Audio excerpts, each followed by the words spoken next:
Hello, everyone. My name is Frank Anthony, and welcome back to Let Me Be Frank. So this is episode 18 already. We're already almost halfway through the second season, unfortunately, and then it's going to be that horrible month break off because I can't work every single day. I got to give myself some sort of time. I can't keep working these 14, 16-hour days. It's crazy. So I got to give myself a little bit of a break. However, we do have once again another special guest, which is always exciting. I always love learning new things and learning new things from new people. And I'm so excited to learn even more about this person. This person is just amazing. So I want to introduce, there she is. I want to introduce Shana Dubay. Hello. Hi. How are you? I'm doing pretty well, all things considered. It's a stressful time. Very busy, a lot of things happening, COVID, working at the hospital, different things like that. So, but good. All in all, a lot to be grateful for. So it's a good thing. Like being on this podcast, I'm very grateful for doing this. Oh, thank you. And I thank you for obviously guest starring too. It means a lot. Oh, of course. So, yeah, we're going to just get right into getting to know Shana more. Sounds good. For the audience. Let's do it. So, let me first list off some of your credentials because they are pretty impressive Oh, to the average person. So for everyone listening, you have a bachelor's degree in biology with a minor in English. You have a master's degree in mind-body medicine, and you also completed the Advanced Mind-Body Medicine Training Program with the Center for Mind-Body Medicine in Washington, D.C. Yeah. So did you always know that this was the path you wanted to pursue, or did something in life inspire you to get into those fields? Oh, no. I was like, it's a joke amongst my friends that I have had like 1,000,001 jobs. I have a friend that's like, we could be on a sitcom and every episode you would talk about a job that you had. I literally have done 1,000,000 things. I actually didn't go to college right away. I did a little bit of college, but I went through a difficult time because my parents were divorcing and there was a lot of stuff going on. And so I kind of went out on my own with my then boyfriend at the time. And I stopped going to college. So it took me a while to kind of get back.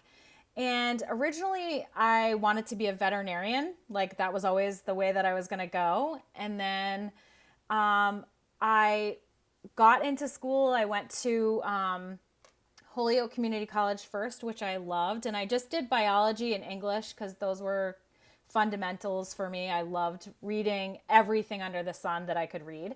But I also really loved sciences. My father always made it like really, really exciting for me to sort of look into those things. So I got to learn a lot about the human body and about our world and the way that things operate and the things that work. And I always found that so interesting. So I originally, when I graduated, I transferred to Mount Holyoke. And when I left there, I was planning on going to Yale for grad school to be a physician's assistant. But I had met a woman. I was working at the hospital, a local hospital in Westfield at the time, Noble Hospital. And I was working in admitting, just typing people in so they can go for their lab work and like their x-rays and different stuff like that. And she really opened my mind to a lot of alternative things and mind-body connection. It was the first time I really kind of heard about that and studied about the connection between, what happens in your head, your thoughts and your emotions, and how it reflects in the body and how those two things connect. And I was just fascinated beyond belief about this. And she taught me a lot about New Age thinking, and she really introduced me to that world of the Seth material, which is Jane Roberts' work. If anybody's ever heard of that, it's fantastic. It was back in the 70s. To Louise Hay and the Hay House and a lot of those authors, Wayne Dyer, and just kind of opened my eyes to this incredibly different way of thinking about the connection that we all have with each other that we all have with the world around us, the universal energy, the field, and kind of how we connect in the space that we call our own. And so I just was blown away by this. And I did some research and I found out that there was a program through a college called Saybrook University. It's based in San Francisco, but they actually have, a lot of it is online, but you have to go to these, they call them RCs, residential conferences. So you had to go 3 times a year somewhere in the United States. So I went to San Francisco, San Diego, Washington, D.C., Seattle. Oh, that's exciting. Yeah, so you spent like a week there doing some sort of hardcore, like integrative training with the most amazing professors, the most amazing students. These were like some of the best thinkers that I had been around in a really long time. And like, I was like, these are my people. I was so excited to be around them. They were wonderful. And I just knew that it was the right path for me. Interestingly enough, I'll take you back 1 second too, is I got into mental health because my mother, who is a nurse, at the time was also working at that small hospital that I was working at. And she said, there's a job opening as a mental health counselor on the Fowler unit. And I don't think she realized it was quite as offensive as to us, but she said, you do good with the crazies. So you should go check it out. Right. So, I mean, I guess she's right. Although I would say that a little less offensively, as I do work well with people who are having a hard time. And so that was 10 years ago. So I still am there part-time.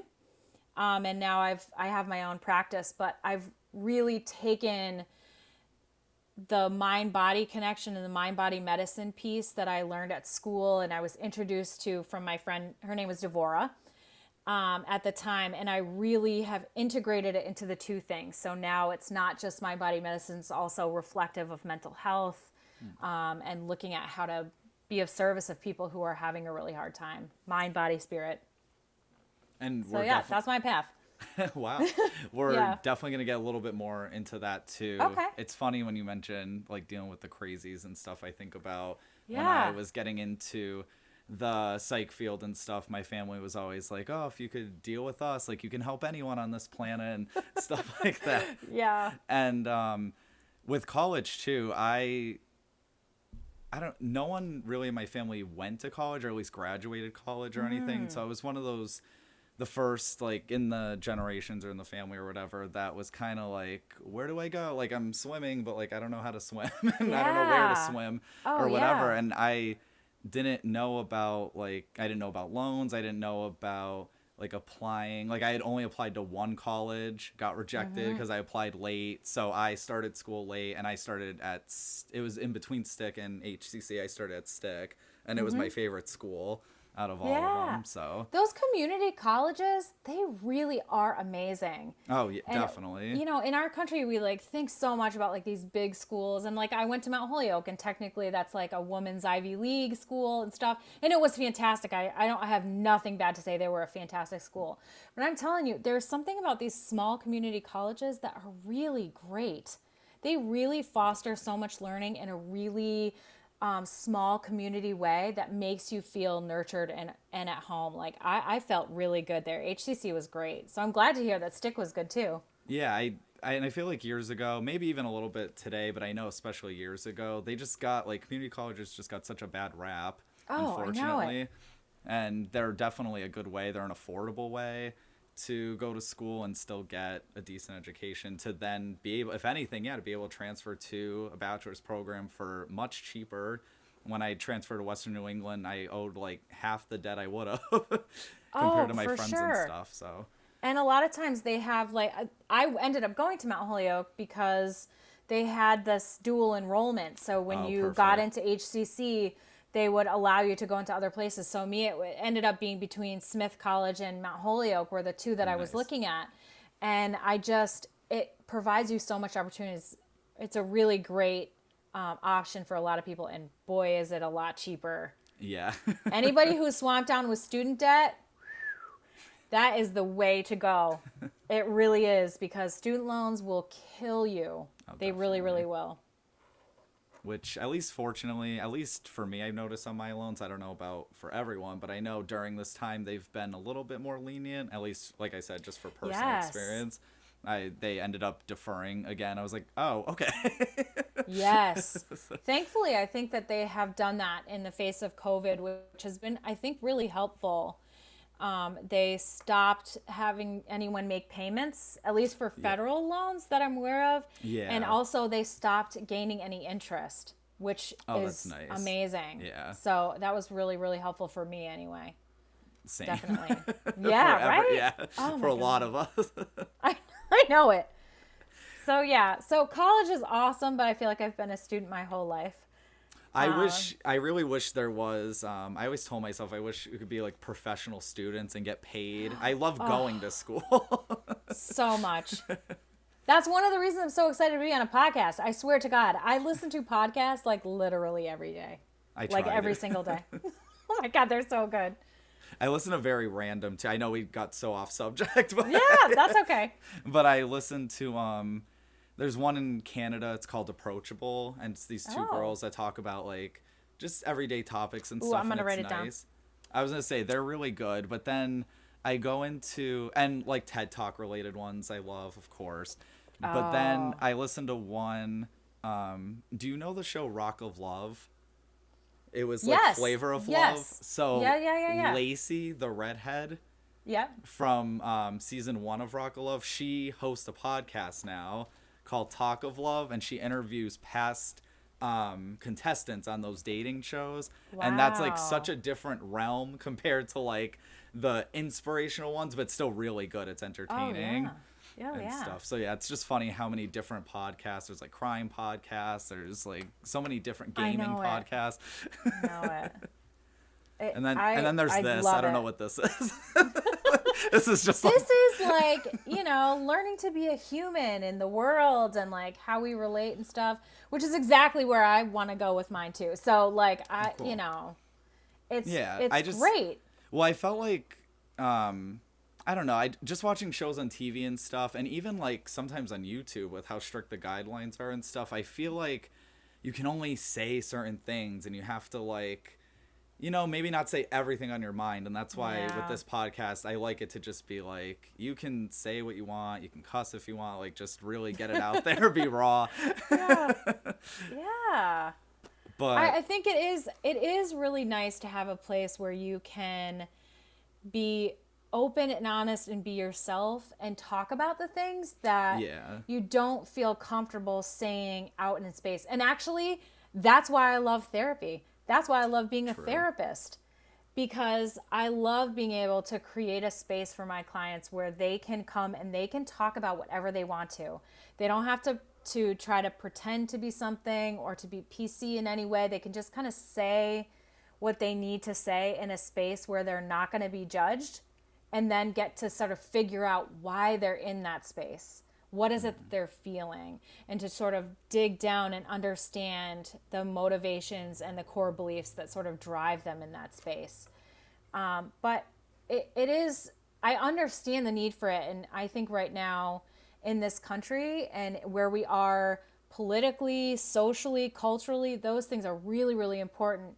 And it's very important to respect people of different genders, sexualities, people's cultures, races. Those things are so important for us to really learn about and understand.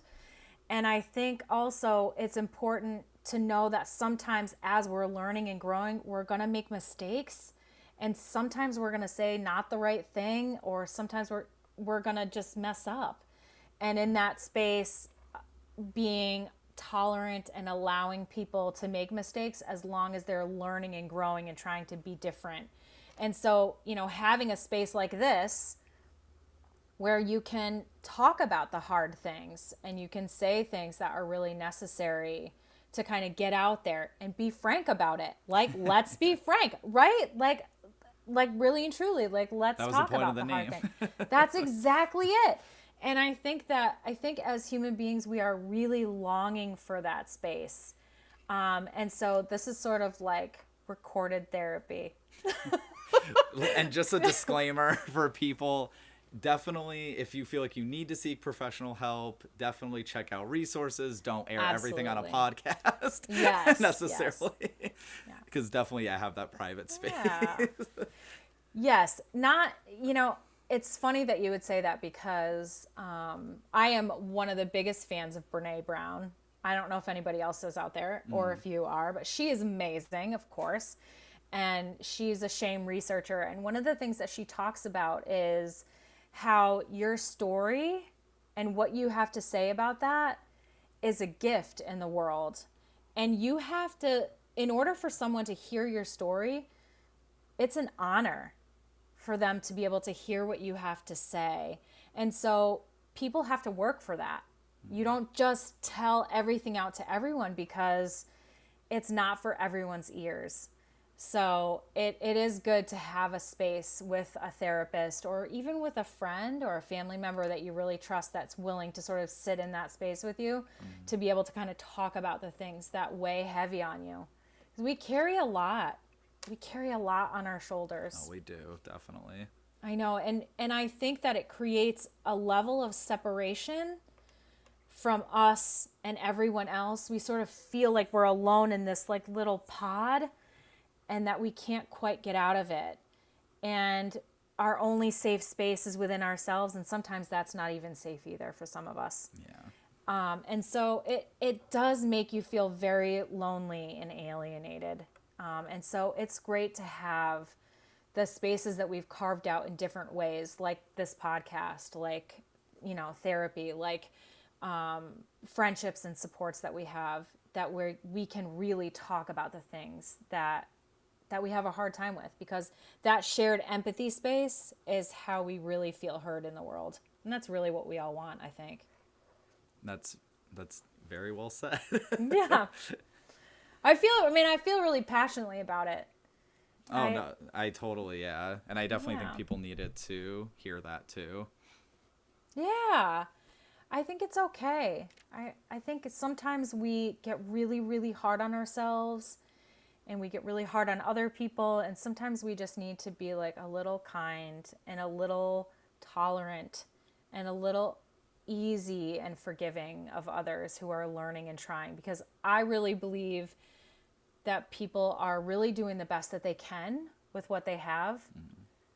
And they're just doing what they can to get by. And sometimes it's not great. Let's face it. I mean, sometimes we don't do the greatest things. But if we can meet people with compassion and understanding, then I think we would see a lot of changes happen in our world. I totally agree. Yeah. But let's get. We sort of diverged there for a little bit. Sorry. We're gonna totally be over. The interview will probably carry after the commercial. Who knows? I'm sorry. You can tell me to get off my soapbox. Sometimes I have a hard time. I tend to be quite verbose. So go ahead. Every few minutes of the episode, I'll just be like. Yes, right? Like one quick thump, like, hey, you can signal me. Shut up. Exactly. Like, okay, did you know you've been talking for like 5 whole minutes? Sorry. So, for those of us who are unfamiliar with what we were talking about an hour ago, yeah, right, was the mind-body medicine and mind-body skills. Can you tell us a little bit more about that? Absolutely. So, mind-body medicine it sounds like really kind of frou-frou-y, and I think it came out of this more Eastern philosophy type of alternative treatment, but it's really much more mainstream now. So the basic idea of mind-body medicine is that you treat the person as a whole person. In Western medicine, we have really carved out treatment into certain areas. If you have issues with your heart, you go to a cardiologist. If you have issues with a bone, you go to an orthopedist. If you have issues, if you have an emergency, you go to the emergency room. You follow up with your primary care who looks at your blood pressure or whatever. You have these like little carve-outs everywhere. But in mind-body medicine, it's really connecting to this idea that we can't really be carved out because everything is connected. And so when you're looking at what someone needs help with, so if someone has high blood pressure,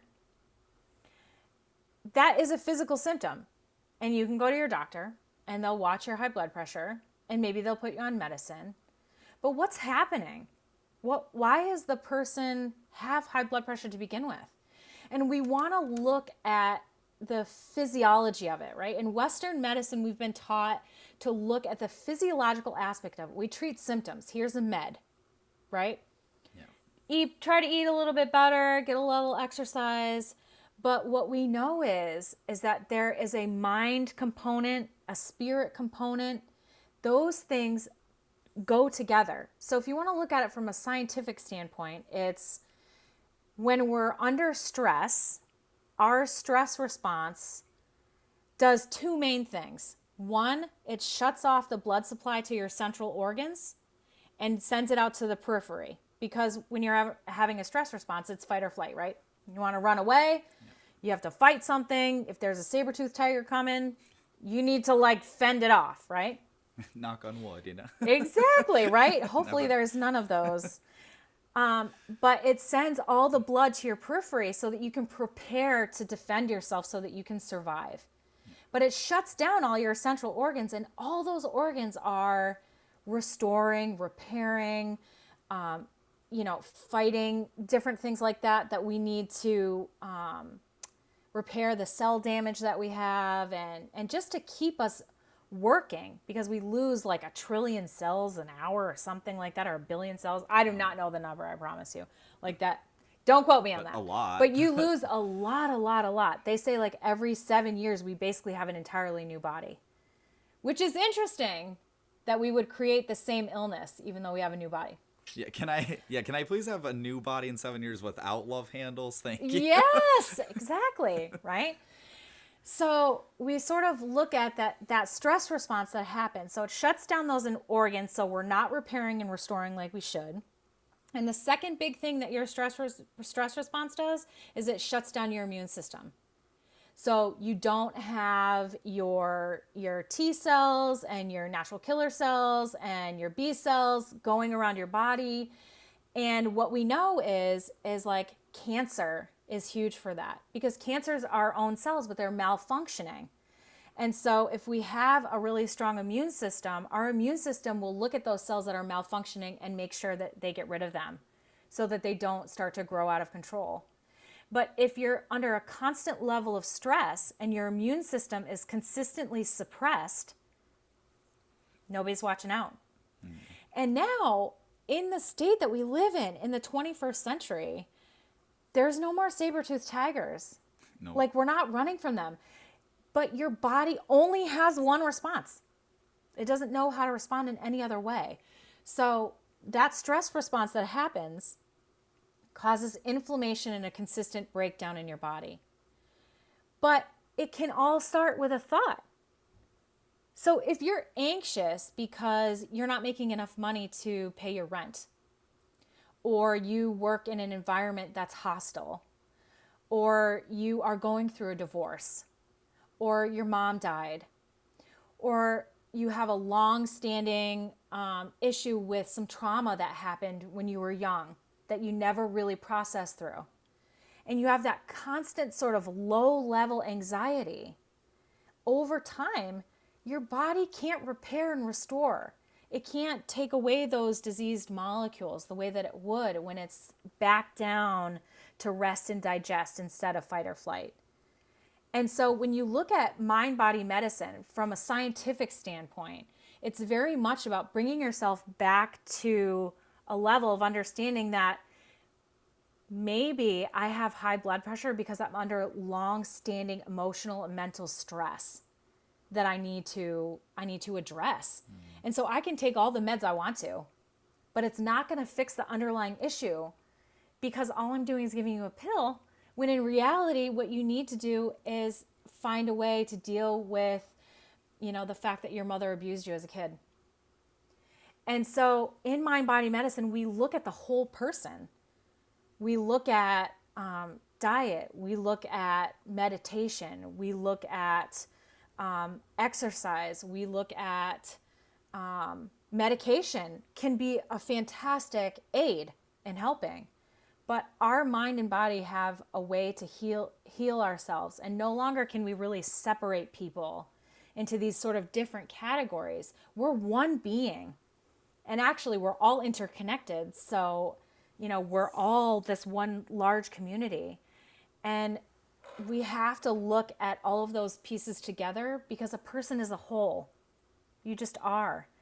And those things are constantly connected. And if you think about something like depression, people who have depression have physical symptoms that come along with it. Yep. Do you know what I mean? It's like that, like those, what was it, Cymbalta commercials or whatever, that was like, Yep, that's one of them. Depression can hurt, Cymbalta can help, right? It's the power of marketing, right? And then all the warnings right after. Yes. And one of the warnings is probably depression. Yeah, and we forget that sometimes the emotions that we're feeling, even if they're hard, they're appropriate. I mean, if your mother just died and you are feeling anxious or sad or depressed, you don't need a pill for that. You're grieving. This emotional response is natural. It's not comfortable. It's not fun. It's hard to go through, but you can't numb it out. And sometimes we don't stop to decide whether or not the emotion that we're having is actually appropriate for the situation that we're in. Instead, we try to get rid of it as quickly as possible and numb it out. That's one of the reasons why we have so much addiction issues. And, addictions, they talk about addiction being a disease. But addiction really is an adaptation to your environment. You are going through something that is so hard that you can't handle the emotional pain of it. And so you need to numb it out. Because we just don't have, we don't talk about it. We just don't have as much resources. And there's a lot of stigma around it.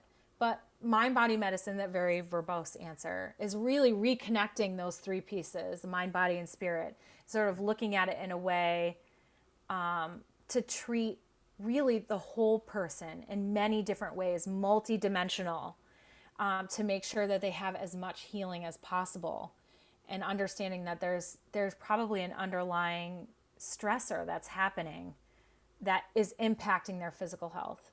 Diabetes, cancer, heart disease, all those things. We now know scientifically through the evidence that has been presented that 99% of all disease is environmentally based. Not meaning just like the environment outside, but like internal environment.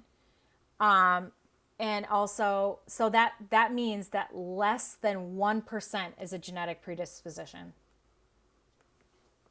It's pretty unbelievable to look at. And so mind-body medicine sort of explores those areas of sort of integrative medicine, of reconnecting people again to look at the mind and the body and the spirit as one person, one holistically, and that maybe there are pieces of each that need to be addressed. That is all very fascinating. I definitely and personally want to research even more into it, because everything you said I agree with. Like, it's just so, and just there was a lot of points you made that were great, and I definitely agree with the whole with the emotions and how we were kind of, not everyone, but like almost like kind of raised to just be like, no, we're like, we gotta stay busy, we gotta kind of suppress it and stuff. And that like crying's not good, and feeling depressed or feeling like that pain of losing a loved one, it's not good to express that in the moment. Like, you gotta just you gotta be strong. You always gotta be strong and kind of hold this put on the happy up. face. And stuff, because and that makes me think of like stuff on social media, how you're gonna see more of like those positive, like painted on type smile posts and stuff over the actually feeling. I am a firm believer in really feeling what you're actually feeling, like really expressing that, not necessarily all over social media, but just acknowledging that there's that pain there, and that it's that I don't feel okay in this moment, but that it's there, I'm accepting it, and then you can, yeah, heal and move forward. It's really okay not to be okay sometimes. Yes. We don't have that feeling. Like we think like in the world you can only share shiny happy feelings, right? Yep. But in reality, most of us don't feel that way all the time. But we don't feel like it's safe to be that way in the world. And so we put up these facades and we try to be something that we're not. And in the social media world, it's, highly filtered. You only see the beautiful trips to the lake and not the argument they had for 20 minutes in the car. You see the loving family standing there and not realizing all of the hard things. And then you're looking at your own life going, boy, these people seem to have it together. Why is my life such a mess? It's You know what I funny mean? too, because yeah, we see those and we think that, and then if they were, so if when people do sometimes express them not feeling okay on posts, then sometimes the response is, oh, why are they complaining online? Why are they like just airing everything out, like all their dirty laundry? Like it's just interesting. I've thought about that so much, about why that would be the case. And I really think it's because we as a society have suppressed our emotional feelings and our gut feelings for such a long time that we think that there's something wrong with us if we feel that way. And there's also on the other side of the spectrum is if you feel that way, if you feel anxious or scared or sad, and your friend is sitting with you, there's this overwhelming need to fix it for them, right? I have to fix you. Like, you can't feel like this. It's not okay for you to feel like this. So let me see how I can make it better for you. And if I can't make it better, then I can't deal with your emotion. But what people don't realize is you don't need to fix anyone else. And in fact, you can't. You can't. You literally cannot do it. And sometimes it's okay to just sit with someone in their pain and let them know that you're there and not have to fix it. Because in reality, if everybody who comes up to you is overwhelmed or having a hard time and you feel like now it's your responsibility to fix it, now you're overwhelmed with them. But if you can just sit with someone in it and you don't have to fix it, then it's not nearly as hard. But as a friend or family member or somebody that you're close with, it's really hard to see them in pain. And so you just want them to feel better, but it's not your place. I would say it's not even your right to take that from them. This is their experience of life or whatever they went through. And that emotion, that is theirs. That's theirs to have. And it's okay for them to have it. Let them have it for when they have it and let them feel it and move through it. And you sit and you can witness that. And that's really what support, really good support, looks like. But we want to make it go back. It's going to be okay. Everything's going to be fine. What can I do? Let me make it better. Like I have that propensity. I want to do that too, right? How can I fix this? And I have to stop myself and say, it's not mine. It's not mine to fix. It's mine to work on what's coming up for me. So in this space, if I'm uncomfortable or I'm having a really hard time or I feel anxious about your pain, that's my work. My work is managing how I feel, not managing you so that I can feel better. It's so hard hard, but so true. Yes, it's so hard. It's so hard, especially if it's someone you really love. You don't want to see people in pain. It's hard.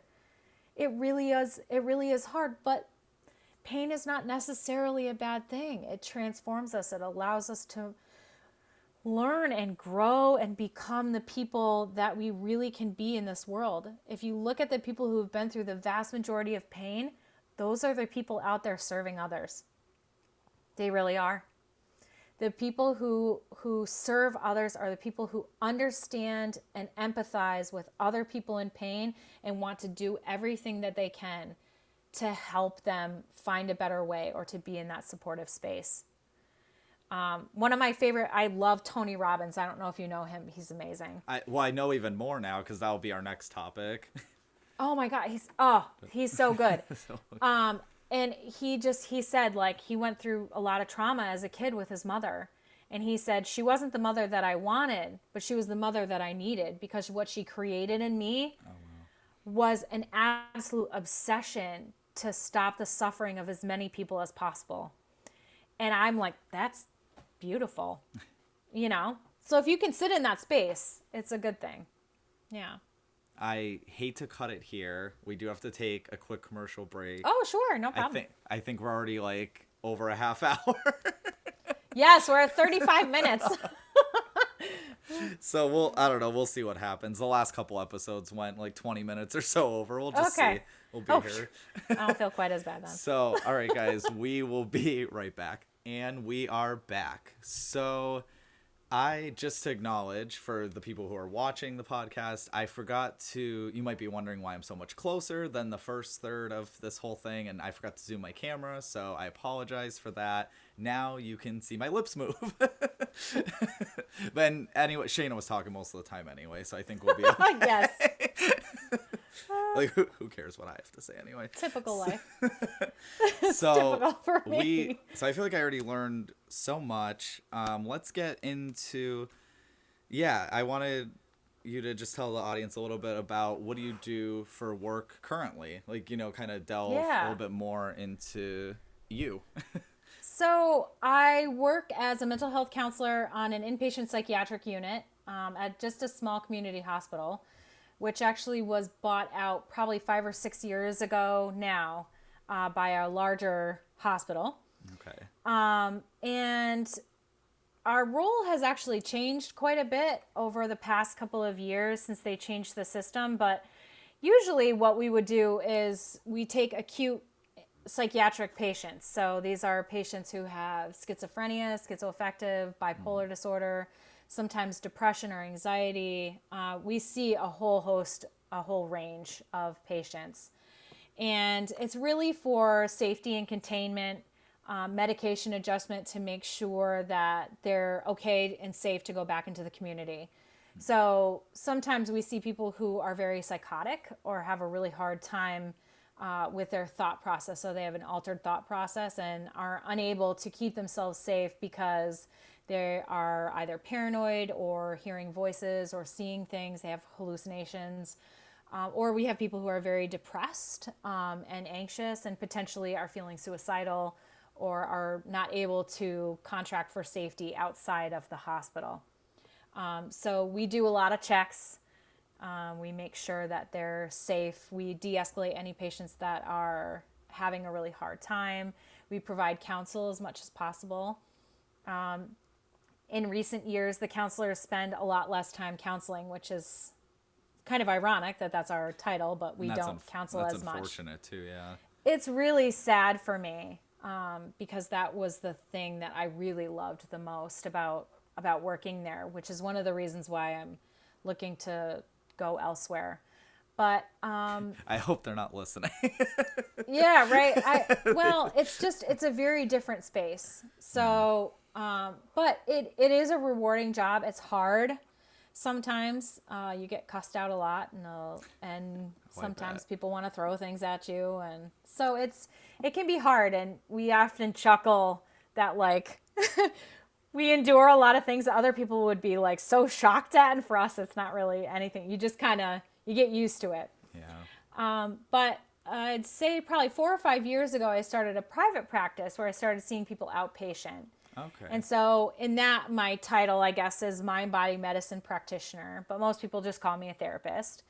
And I meet with patients probably, I try to do weekly, but sometimes every other week. It kind of depends on what they need. And this is usually people with anxiety, depression, trauma, sometimes substance use issues, sometimes anger issues. But these are people who are okay to be in the community. Like they're pretty safe. They do well. They don't usually need hospitalization. They just sort of need outpatient stabilization and continue to process. And I use a lot of my mind-body training in that. So a lot of daily rituals, meditation, core beliefs and values, things like that. That's really cool. Yeah, I love it. I really do.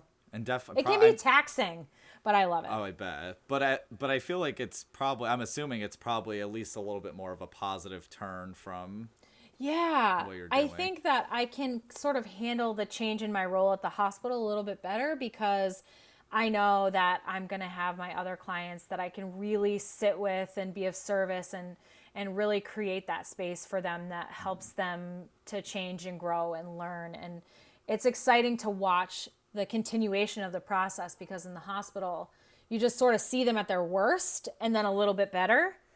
But outpatient, you get to see them really starting to thrive and use the tools that you've given them to help make themselves a better life.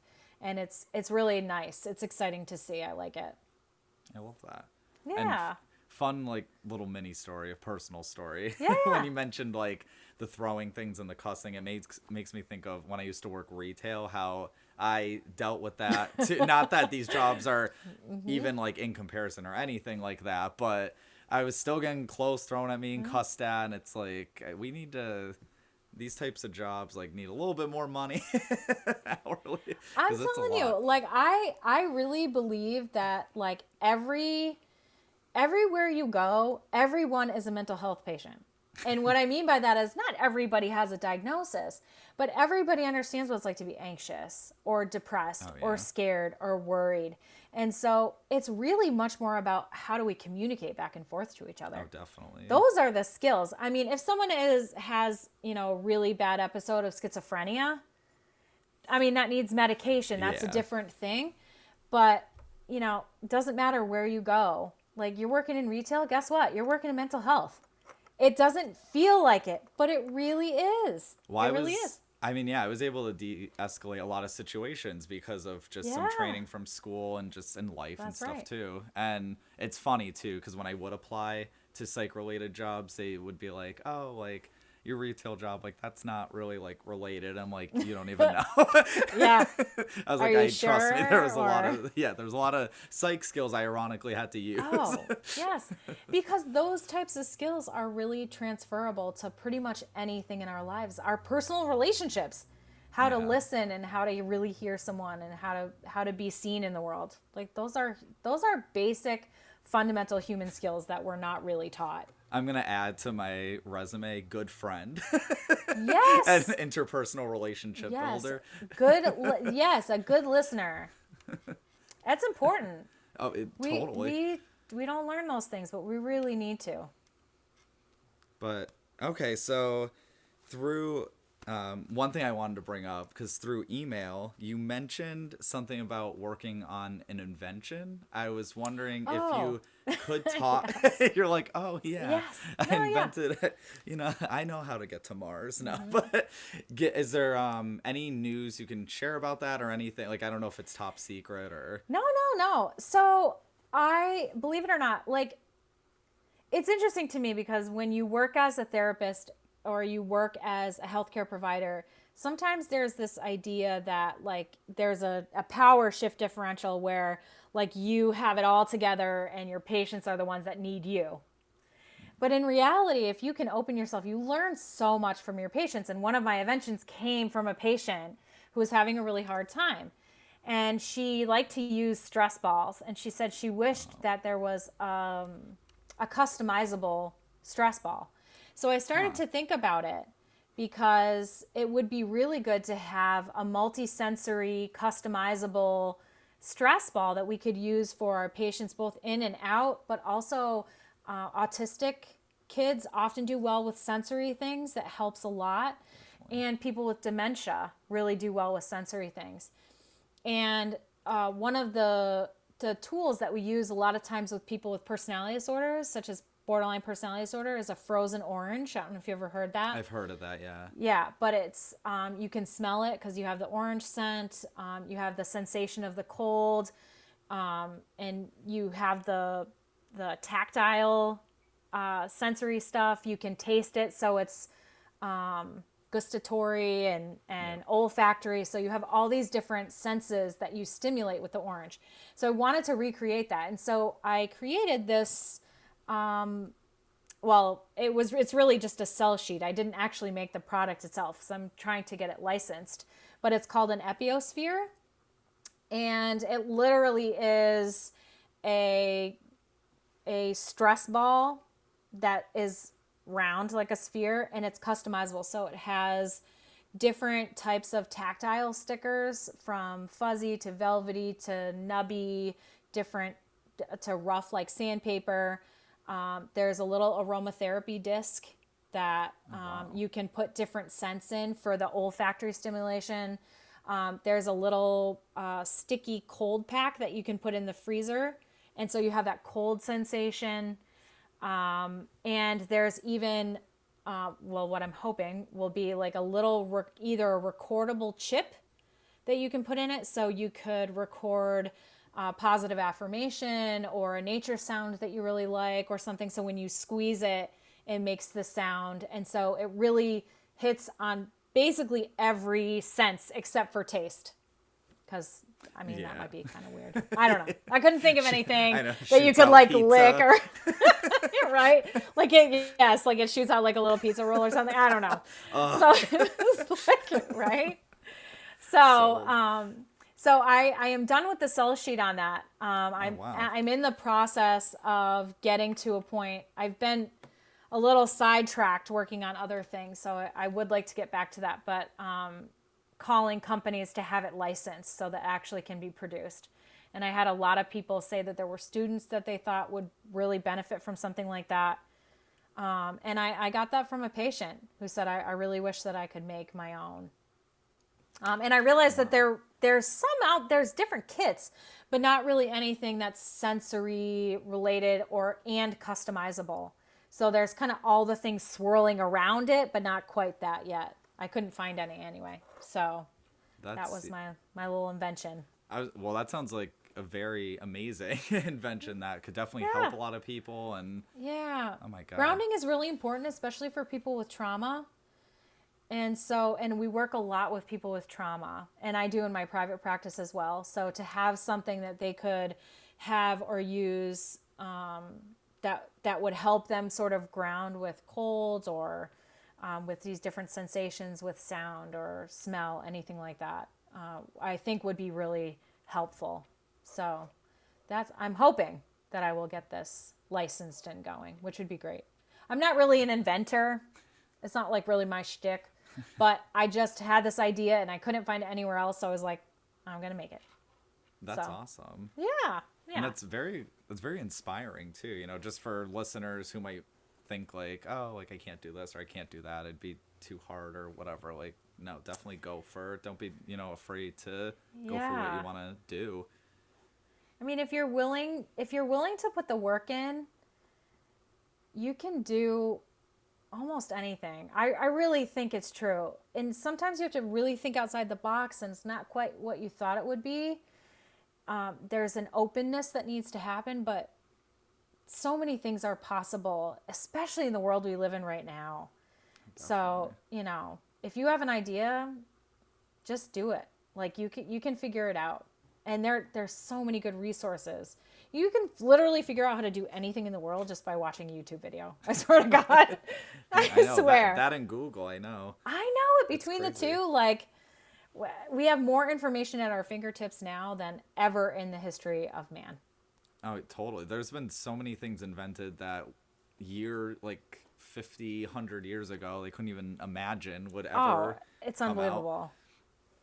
That's crazy. I feel like my next question, even though it is about something else you're working on, okay. At this point I should ask, like, what don't you do? So because you're also working on a book that we might get a little into as well. So I think that one of my challenges in life is finishing all the way through. Mine. Yeah. So it's definitely, I think that's like my Saturn lesson. It's like how to like not have a million things happening at one time, but to like really figure out what's essential and move towards that one thing and let the rest drop off. I still need to work on that. I'm not great at that. I can super relate to that because with this whole, like, I I didn't know I was going to create a podcast at the beginning. Like I was always, well, I mean, I was going to school for psych, and then I always knew I wanted to write, but then the podcast came up, and then I built a website, and then and now I'm over here like I should start a monthly newsletter, and I have like online shops, and it's right, it's yeah, just so and much. just we get inundated with ideas everywhere, and it's interesting because it brings me to like a really good quote that I love that came from this guy named Rabbi Lord Jonathan Sachs. I just heard him on a podcast. Amazing. If anyone gets to listen to it. I love quotes. Love that guy's name. So good. And he said that one of the most important things in life, this is not an exact quote, it will be somewhere else, but basically one of the most important things in life is to be able to discern between an opportunity to be grasped and a temptation to be resisted. And I was like, that is totally and completely true. That is me to a T. Like sometimes I'm like, oh, that's such a good idea. And I don't always bring myself back to, no, this is the way you're going, you know? So yeah, definitely a growing place for me, for sure. No, I can, like I said, I can totally relate to that. But you're working on a book too. You were telling, well, didn't get too in depth about it, but you were telling me you had a little bit going. I mean, I'm working on a book too. I always love hearing about creative projects. Yeah, I did. So I've always kind of wanted to write a book. And so I started throwing around some ideas by just literally writing, just sitting down and starting with how I was feeling about something, whether it came up in my life, and kind of coming out with these ideas and these connection points. And what I realized in doing this was that I felt like, I know this can sound so bad, probably because I already want to move to the next thing, but I feel like it's too slow.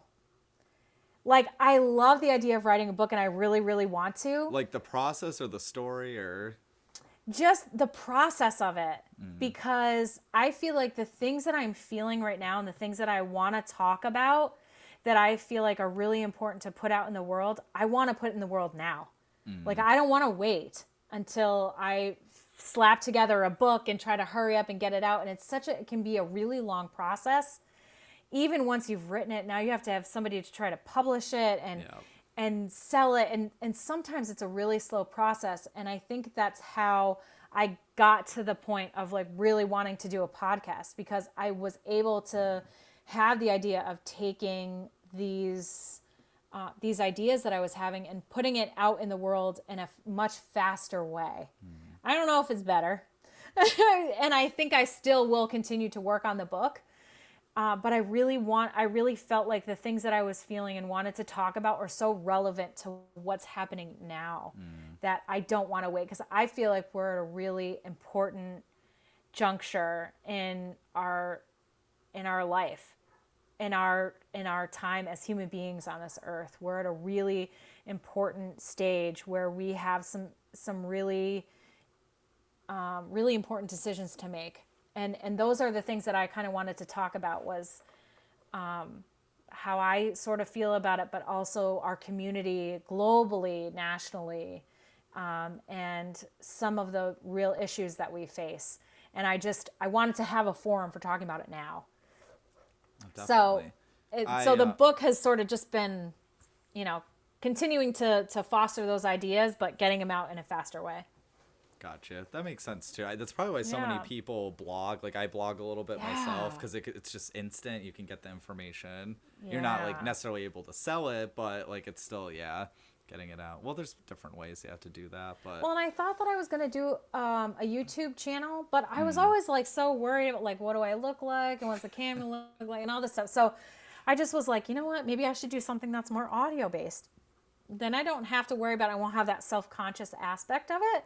And so I was just like, let's do it. That's why when you're like, oh, we're going to record, I'm like, okay. Like, oh, crap. And you're like, I can just put a picture. And I'm like, no, you know what? I'm going to be brave in the world, and I'm just going to be me.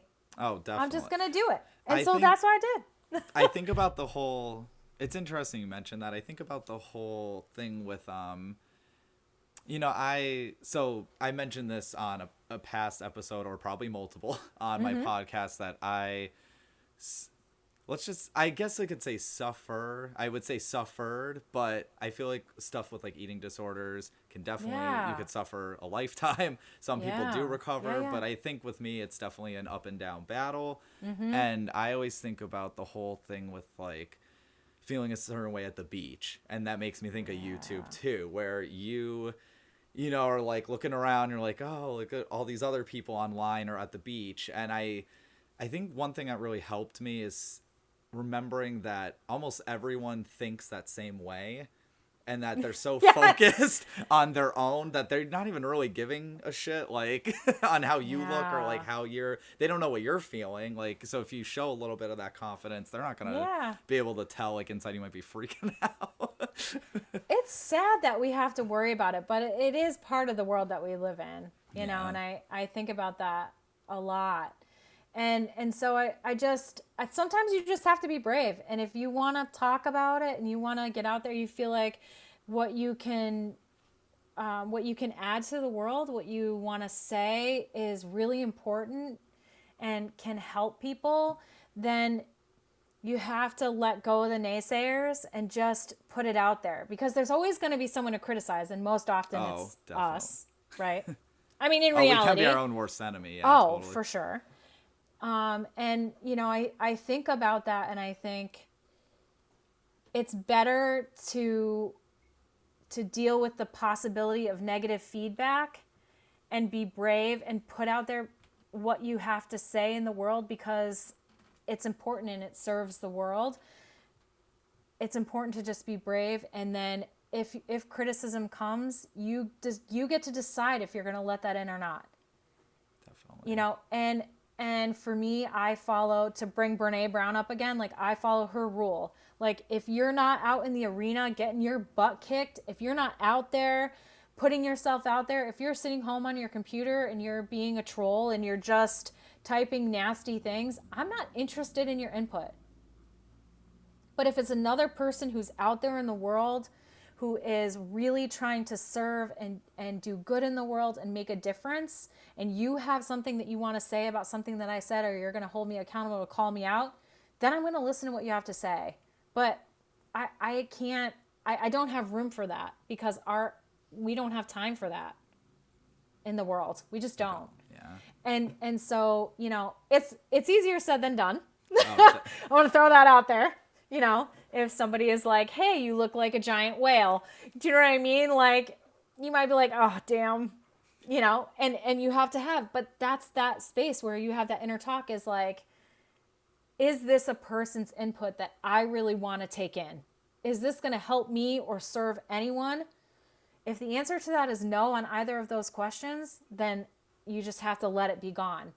And then whatever emotional space is coming up for you, that's what you process. What soft spot are they hitting in me that needs healing? Because actually they're just a teacher and a tool for me to learn and grow. And it's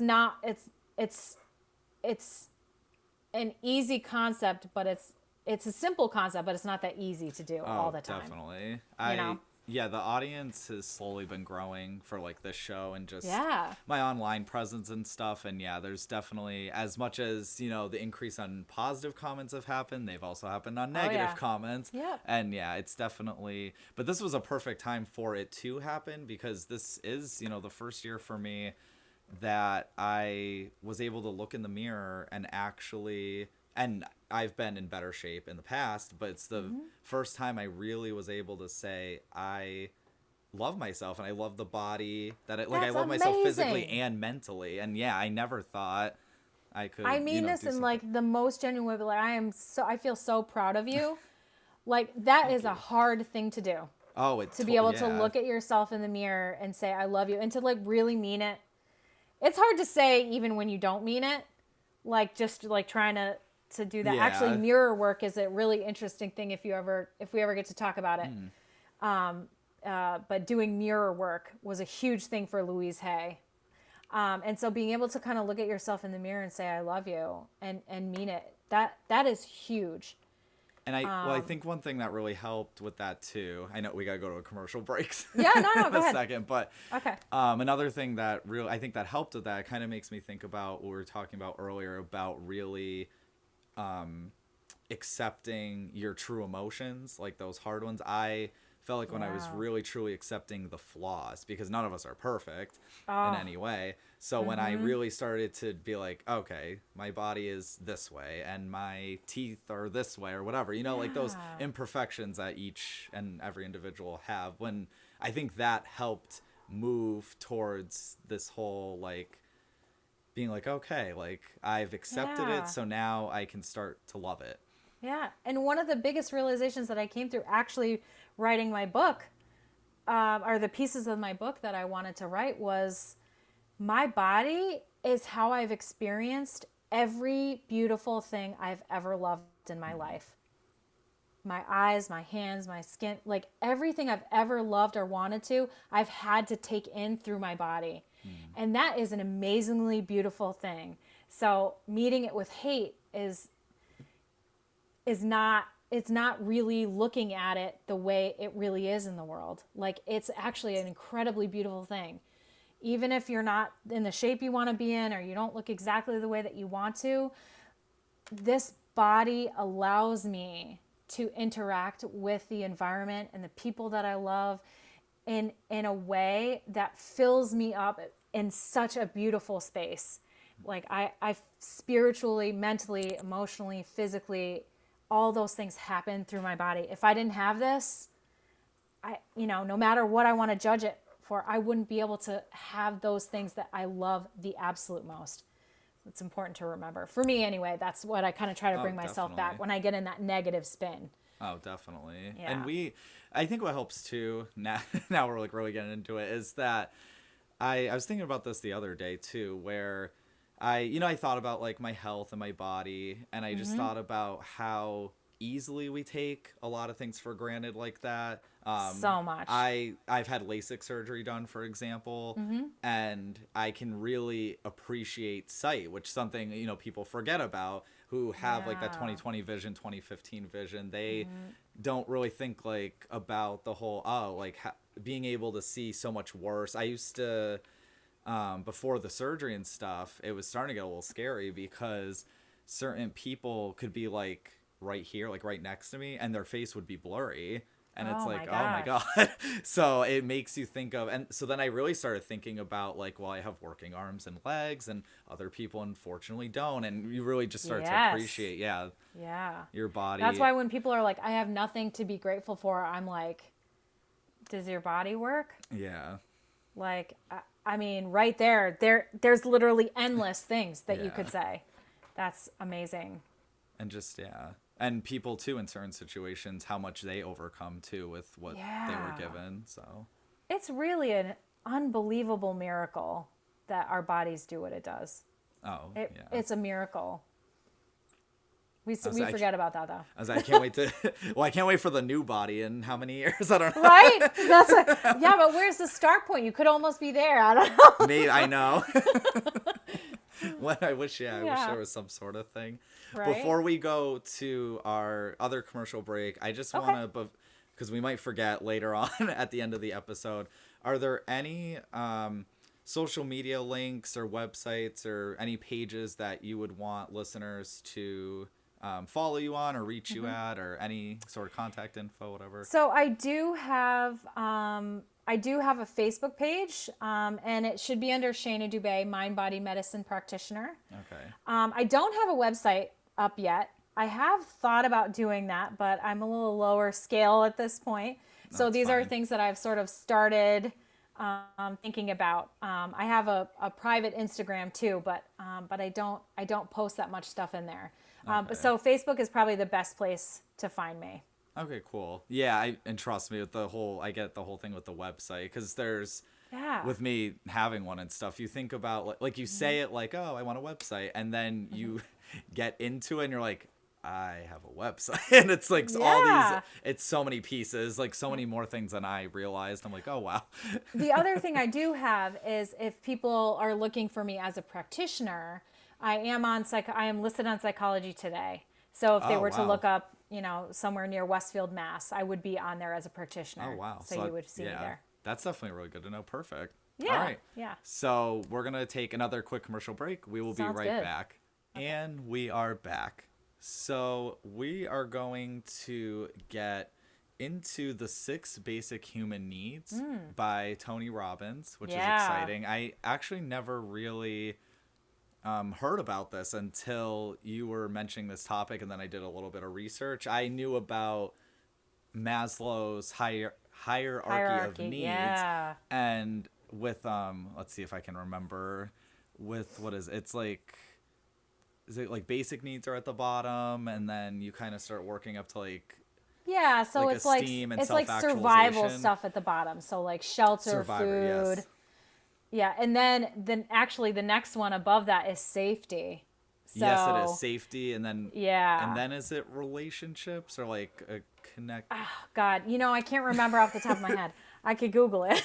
I think it was love and belonging. I did write that down. Okay. Love and Okay. belonging, and then Yep. esteem, and then self-actualization. Yeah. Self-actualization's the top. But it's interesting because your personal safety is not even the low. You would think it would be the lowest, but it's not. Because you would put your personal safety in danger to eat. Like if you were starving, Yeah, true. you would put your didn't even think personal of that. safety, at risk. So yeah. So 6 basic human needs is Tony Robbins' work. He's amazing. I know I've mentioned him a couple of times. He seems to be a little bit of a divisive person. Some people either really love him or really hate him. I just think he's phenomenal. And one of the best things that he sort of come up with is these are 6 basic fundamental things that are drivers of human behavior. So he calls himself the why guy. So it's a tool for figuring out people's behavior and kind of what drives them. And so there's 6 altogether. The first 4 are what he calls the needs of the personality. So it's certainty or comfortability. So we all need a certain degree of certainty. So we need to know that we have a home. We need to know that we have enough food. We need to know that's kind of like a little bit like Maslow's hierarchy, right? We need to have like consistent relationships. Well, that kind of thing. I was gonna ask after we went more into the 6 basic Yeah. human needs, just about like what do you think are like some key, if you know off the top of your head, like some key differences between the two? I think that really, Tony's work is really kind of like what are the motivators of human behavior. Okay. And Maslow's hierarchy also is about motivation, but I think it's sort of the different stages that we go through in different areas of our life. So with Tony's, it's kind of like, why do people do certain things? Gotcha. Whereas Maslow's hierarchy is kind of like, what are the different transformations that we go through over the course of our self-actualization. So we have to have our basic needs met, and whereas Tony's are basic needs too. And so a lot of those basic needs sort of, go into Maslow's needs too. So these are really like motivators, what really motivates us. Whereas Maslow kind of is like, how do we move through our lives to get to the point where we really reach our full potential? Because that's what self-actualization is really how do we reach the full potential that we as a human being have the ability to reach. If we can ever really reach that. Anyway, I don't know. Whereas, so with Tony's, he looks at, when I'm looking at a person's behavior, why are they doing a certain thing? I would take that tool, and if I'm sitting with a patient, and I would say, whatever behavior it is that they're doing that's maladaptive, that is not helpful for them, what are they trying to get? Why are they doing this? Because the benefit of the behavior is higher than the cost that it's wreaking on their life. So like, if you have a person who is using heroin, right? We'll say you're a heroin addict. So I say to them, what's the benefit of using heroin? And invariably, everyone says to me, there is no benefit. And I would say, that can't be true, because you wouldn't do it. There has to be a benefit. What is it? So the point of asking what the positive aspect is of whatever target behavior is, or, what is the positive aspect of this addiction? What does it do for you? You can figure out what basic need they're filling with this. So if we talk again about certainty as the first basic need of Tony's, that's where a lot of addictions come from, is a need for certainty. So if you are really emotionally wrought or traumatized or have a really hard time, you need something that you can count on. My world is chaotic. It's so unstable. I don't know what to do with it. So I'm going to use this substance to hold me in place. And so that certainty is often what drives substance use. But it can drive a lot of other behaviors too. Sometimes it doesn't even have to just be negative. We can have positive things too. So sometimes things like marriage, right? Maybe we're going to get married because I like the certainty. I love you. I think we have a good relationship and I want to be with you forever. Like, I'm certain that this is where I want to be. So just as that's the first need, the second need is exactly the opposite, which is variability or variety. So we can't... Sorry, before you go into that, I was just thinking about how a lot of our certainty, right? Mm-hmm. Certainty. Yep. Like, I was just thinking about how COVID is probably affecting a lot of people's certainty, and how we're just like when's there gonna be like a vaccine, and when's our life's gonna go back to normal, and all that. Yeah, it definitely shakes up that. So when you see people reacting in a way that they normally wouldn't, so you see a video of somebody freaking out because someone else isn't wearing a mask and they're like screaming in their face. Yeah. I get it. Believe me. Please wear a mask. Just please wear a mask. But we probably wouldn't normally react that way with that much passion. But everything is so chaotic and so unstable that you're trying to minimize that. So if you see everybody's wearing a mask, okay, I can feel a little bit calmer. It feels less chaotic. At least I can feel somewhat safe. And so that you can see what the motivator is. What's the driver? So the opposite of that is variability, and which means you can't have too much stability or certainty, because then your life is just stagnant. There's no adventure. There's no variety. There's no spice. There's no surprise. There's nothing to like really light you up. Also can be something that people do when they use substances, right? I mean, how many people are like, hey, let's go party and have some drinks?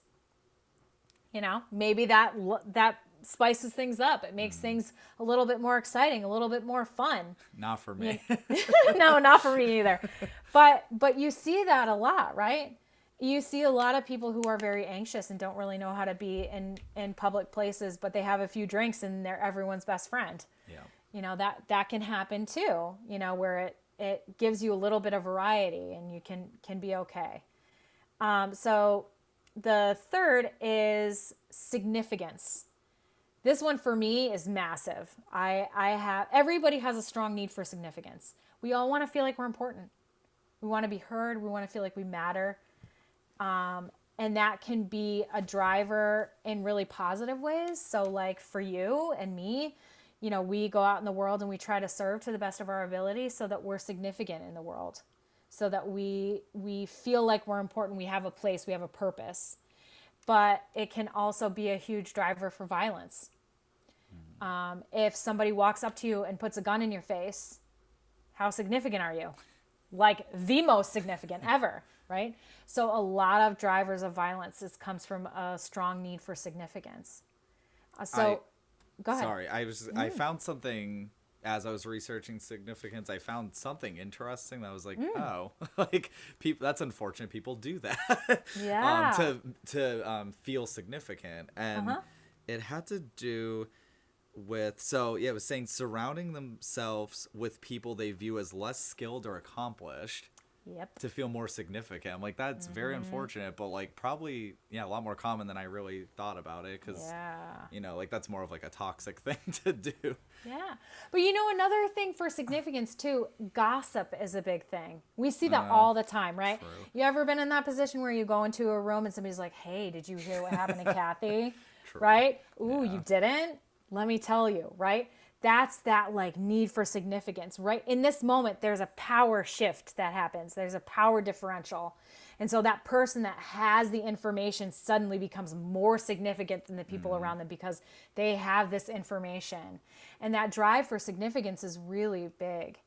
And so we get to decide, you know, how are we going to fulfill our need for significance, because everyone has it. It's a basic need. How are we going to fulfill that in a way that's positive and does good in the world for myself, for my friends, for my family, you know, for a bigger purpose? Or, you know, am I going to fill it in a negative way? And then the fourth of the needs of the personality is love. And it's interesting because love and significance, you feel like are kind of the same thing, but there is definitely a difference. But we all want to feel love. We all want to feel We're social like beings. yeah, we're hardwired for connection. It's who we are in the world. Yeah. The only reason that we have survived as a species is because we have the ability to connect and form a community. We're not bigger, we're not faster, we're not stronger than the vast majority of the things that were out there.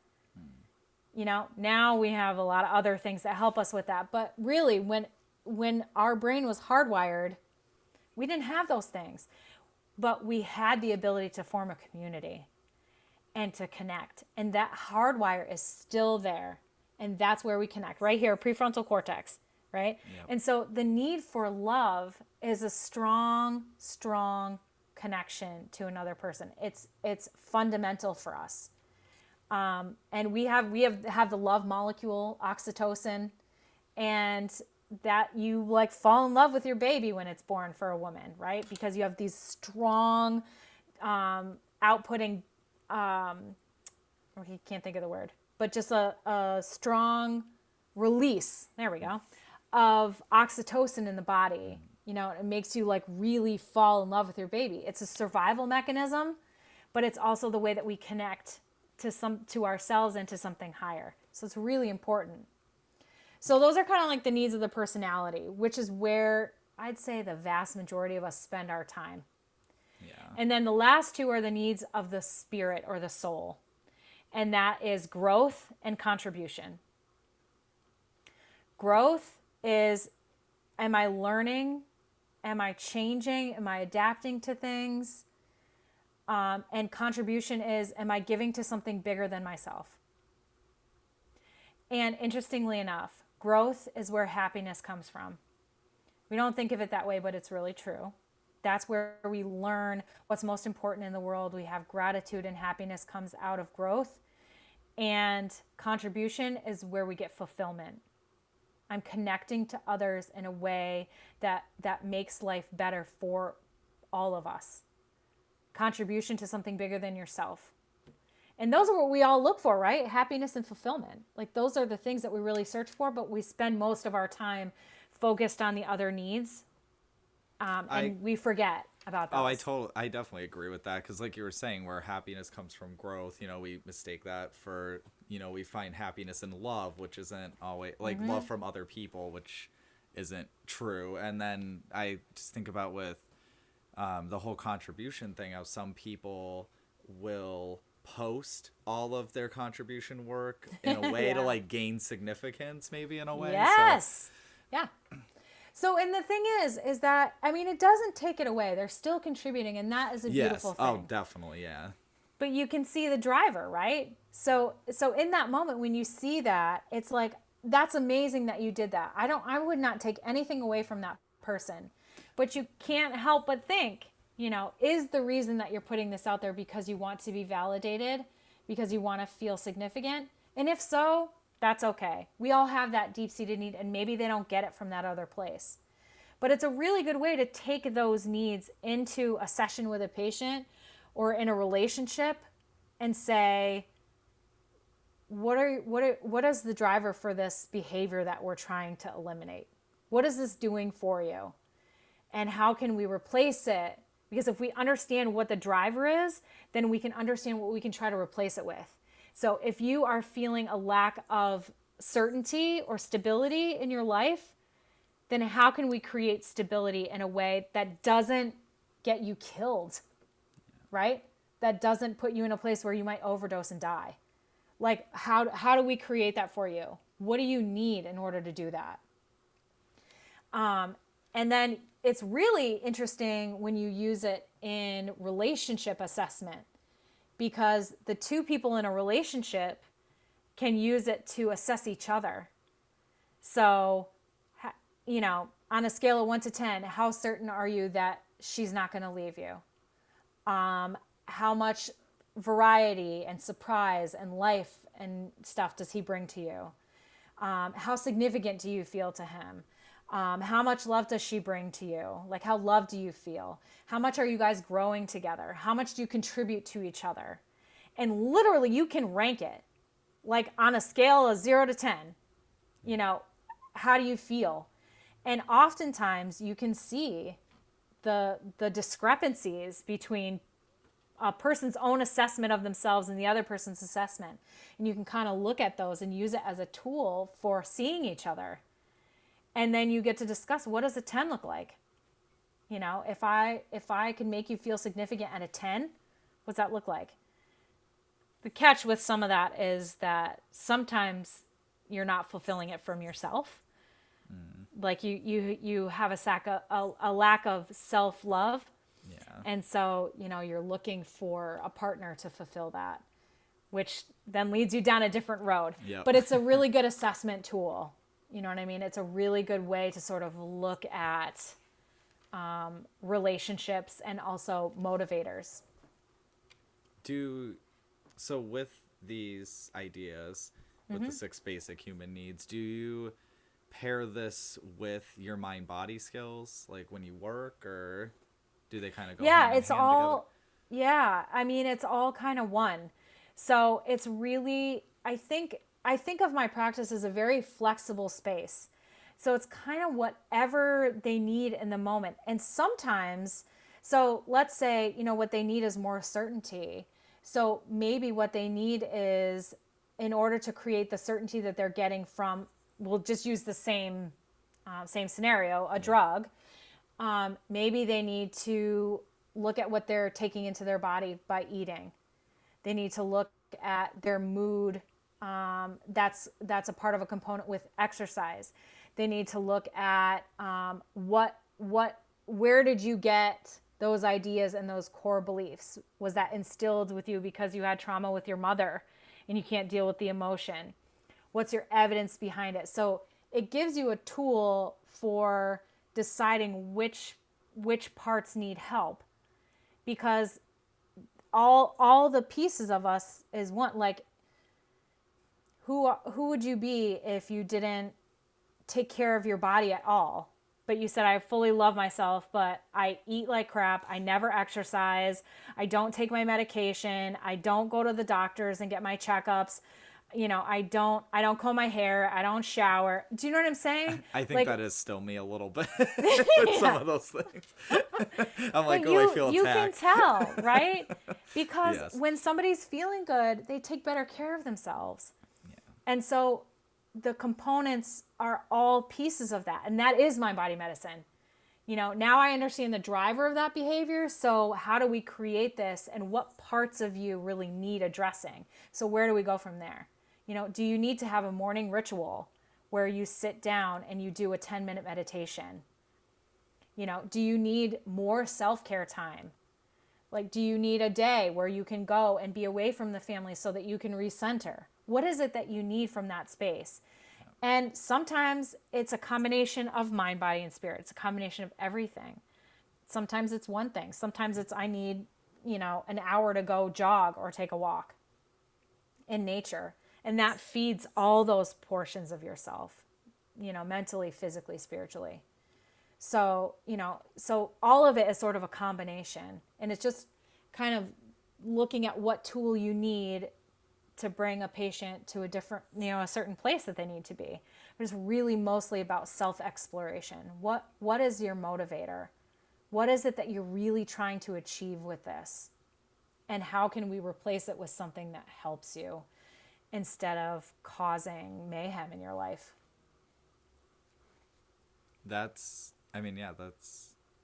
definitely, like I said before too, towards the beginning of the episode, definitely stuff I want to research more. And really, it sounds like something that I would definitely really like to, get into, follow a little bit more and stuff, compared to like how you were saying a little bit how like Western medicine is like compared to this and stuff. This is definitely more on my path. Definitely. I think we have to upgrade as a Yes. culture. I think so. We have to look at things very differently because it's not, the 1500s anymore where those things, the spirit had to be separate and the mind had to be separate. It's not that anymore. Now it's about reintegrating and bringing us back together, because the separation of ourselves has really caused a lot of trauma in the world. And reconnecting those pieces of us together and becoming a whole person and teaching our kids how to be a whole person and trying to heal the society that we have is going to be really helpful. And that has to happen with an integration of ourselves. It has to start here first, because fractured, we can't help ourselves. We can't help anyone. And we definitely can't heal in that space. So there has to be a space where we can bring those pieces back together again. And understanding why we're doing it is going to be incredibly important. That's why, like Tony's work, Brené's work, like the Glennon Doyle, not Melton anymore, but Glennon Doyle, like their work is so amazing. And what you can piggyback off of and learn from that space is just, it's a treasure in the world that they're here doing that work too. No, I agree. I just feel like at least in the United States, because there's places like Canada who don't necessarily have to pay for things like medical things like health insurance and stuff. But for just considering how much we do pay for health insurance and doctor's visits and everything, and just the fraction of the time we get from the doctor where they don't really get to know the patient, like they know the patient in a few minutes and by some charts, and how, like we were talking about, how heavily dependent we have become on medications, how like everything we just pop something now, instead of just like things like schizophrenia and certain conditions where you really do need a medicine, but now it's like, oh, I don't like my body. Pop. Yeah. I mean, really and truly, like that was one of the biggest lessons I learned working inpatient was I was really anti-medicine for a long, long time, but some people really need it. Some people just really need it. But I think that we are so wanting to numb out all this hard stuff that they're like, try this medication. And then if you get a side effect, we'll give you this other medication to hide this side effect. And then we'll do another one for this one. And just before you know it, I mean, we see people coming in on like 15, 20 meds. I was just going to say, that's insane. My grandmother, she was on 20 to 25 medications and her kidneys failed from it all. I mean, it just, with like it's her horrible. weight too, it just, Yeah. It's really horrible. And I think that the way that the healthcare industry is set up now, we don't have the time to find out what's really happening. And I think about things like, using your grandmother as an example is like, how many people got to sit and say to her, what's happening? Like, what's happening in your life? Why do you feel the way you do? If you're carrying extra weight, what are you feeling that you're using? That's an addiction, right? What are you using the food to cope with? How do you really feel? And I think that doctors and nurses used to do that. And I think they're just, the way that healthcare is so monetized at this point, it's very money and liability driven. Oh, definitely, yeah. And in that space, it's really hard to stop and have a real human moment with people and say, tell me what's happening. Because that's really, I think, what some people need. is to feel that love and connection again. We're so disconnected in so many ways, and we wonder why we're so lonely and or unhealthy and obese and all these, it's great for the pharmaceutical companies who are trying to make billions and billions of dollars off of us every year. I mean, it's great business for them, but for us, we're unhealthy, and a lot of us are very unhappy, and we don't even see the joy in our life, and we need to find a way to reintegrate that and bring it back again. Yeah, and I think about how it's like if everyone was actually being 100% helped, how there potentially wouldn't be business anymore. Like businesses always need business, and that includes, unfortunately, the medical field. Like there's always going to be people who need help. Do you know what I mean? Yeah. And so then you shift to preventative medicine. You shift to root cause medicine. You shift to integrative medicine. There's always ways to make money, but the piece that's really important that we sometimes forget about is we have to be active participants in it. Because we say, I don't really want to change my life. Can I just take a pill? A lot of people say that. Yeah. And if you're that type of person, that's okay. That's what we were taught. Because in all honesty, going inside and dealing with all the stuff that's in there is hard. It's hard. It's scary. It's difficult mucking around in there trying to figure things out. So, as human beings, we're averse to to really, dealing with things that are really uncomfortable. Our survival brain puts us away from it, and we want to go back to our habit loop so it's easier. But it's not a better option in the end for anything really. For our world or us as a community, us as individuals, it's not really good for any of us. And so there needs to be an entire culture shift. I think it's coming. I really do. I think we're moving in that direction. I think we need to move faster. Oh, yeah. But I really think it's coming. I've seen a big shift from when I first started really looking into mind-body medicine concepts to where I'm at now. There's quite a shift. But we change slowly as human beings, and we're on the precipice. We need to move faster, but can't rush it. What can you do? Well, unfortunately, we have to end there. Okay. Yeah. Which I know, I feel like we could talk for hours, but definitely. Maybe there will be because we had another topic that we'll save for, I don't know, maybe a part 2 or a future guest. I would love that. We will figure it out. Yeah, I would love maybe it'll be on your podcast. Who knows? Yeah, that would be so fun. Yes, you'll have to be a guest. Definitely. Start thinking about what you want to talk about. Oh, boy.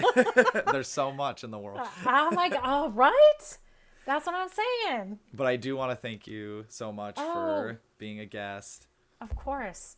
And this has been a great experience. Thank you so much for allowing me to come on here and to reach your viewers. And I thank them so much for listening. It's amazing. I think a lot of people are going to end up thanking you because I think there was a lot, not saying now it's going to be like shade on my past episodes. Like, there wasn't much to get from. No, but you had some great episodes. I can't. Yes.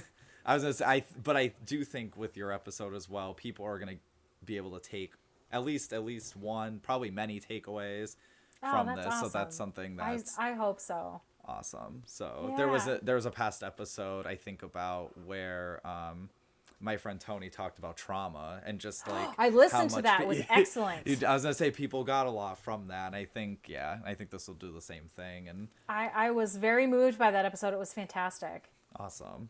Yeah. I want to thank today's sponsor. I want to thank Zapphire, my friend Zach. He makes music. He does the intro and outro music that's going to play on the episodes when they're out. So Yay. If you've listened to past episodes, that's all his music, and it's unreleased music at the moment.